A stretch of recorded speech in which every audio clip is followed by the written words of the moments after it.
Lalong lumalakas ang ihip ng hangin. Mukha yatang may umos na darating.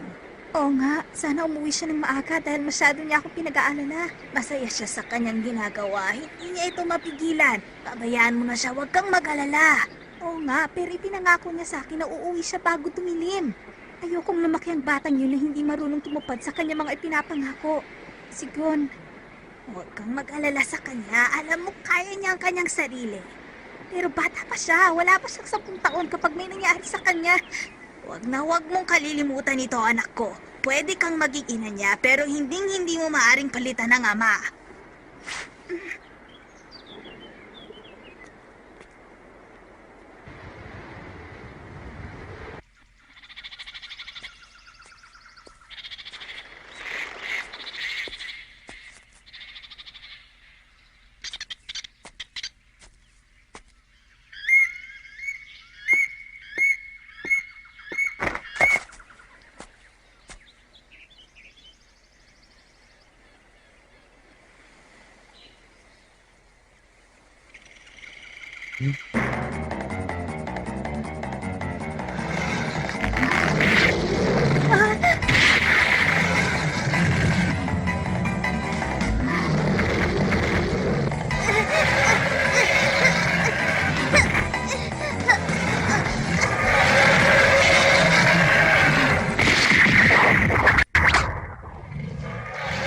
Patawad. Kailangan kong gawin to bago ka makapanakit ng tao.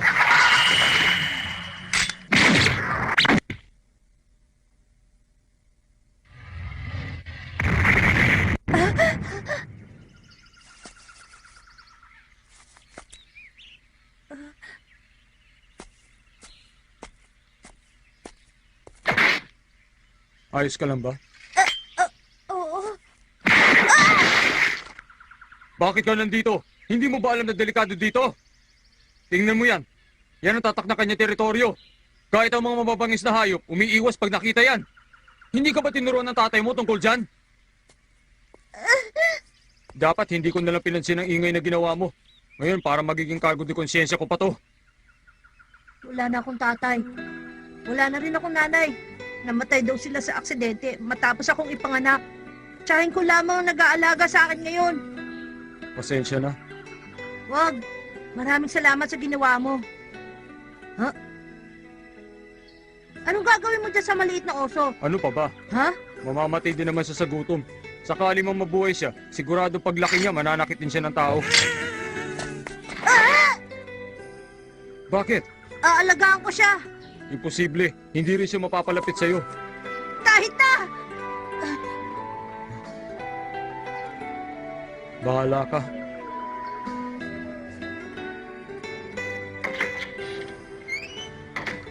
Gon! Bakit ka ginabi? Hindi ba't Patawad. Tita Mito. Gon? Anong nangyari? Bakit may sugat ka? Kasi po, nadulas po ako kanina sa may gubat.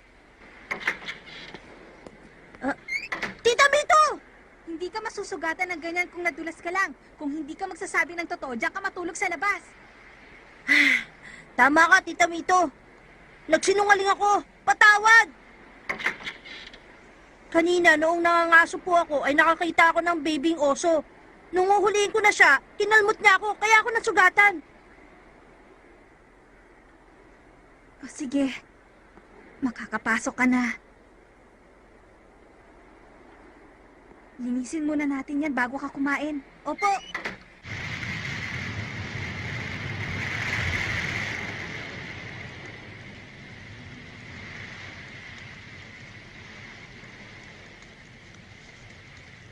Bata, hanggang kailan ka titigil dito? Malamang matagal.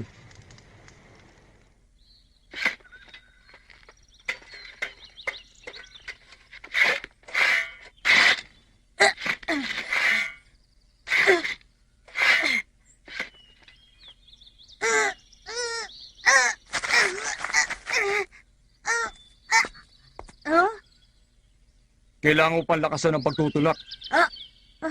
Sige, tulak. Ako nga pala si Kite. Isa akong hunter. Ano po yung hunter? Ang mundo ay puno ng misteryo. Ang hunter ay isang tao na naghahanap ng misteryo at ng iba pang mahalagang bagay na mahirap makamit. Teka, bakit ka pumunta dito? Hinahanap ko kasi ang aking master. Master? Oo.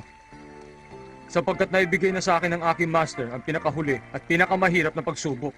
Ang hanapin siya. Talaga? Hamak na mas mahirap yun kaysa ordinaryong panunugis. Hindi ba't sinabi mong wala namang magulang mo? Oh, May alam ka ba tungkol sa iyong ama?